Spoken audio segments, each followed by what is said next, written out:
ចាំងមកផ្លេសិនទៅទឹកសិនចាកបុក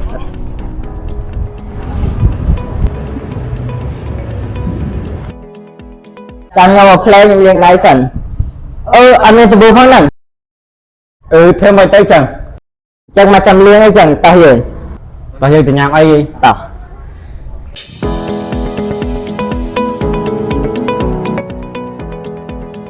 អ្នកទាំងអស់គ្នាបានឃើញសកម្មភាពរបស់ពួកគាត់ទាំងពីរហើយចេញពីបន្ទប់ទឹកអត់លាងដៃហើយដើរទៅទិញអីញ៉ាំតែលទ្ធផលចុងក្រោយនឹងទៅជាយ៉ាងណា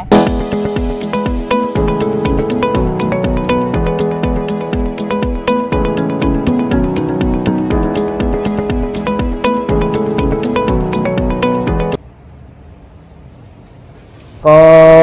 រពអ្នកគ្រូចូលរៀនចាកូនអង្គុយចុះអរគុណអ្នកគ្រូពិសាកាត់អីហ្នឹងខ្ញុំចុះពួនអ្នកគ្រូ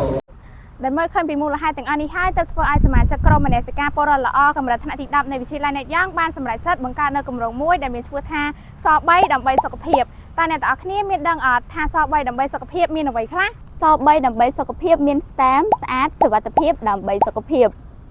ការលាងដៃជាមួយសាប៊ូចំណាយពេលតែបន្តិចប៉ុន្តែការពារសុខភាពបានយូរសូមចូលរួមគាំទ្រគម្រោងស3ដើម្បីសុខភាពដោយលាងដៃជាមួយសាប៊ូក្រោយពេលចេញពីបន្ទប់ទឹក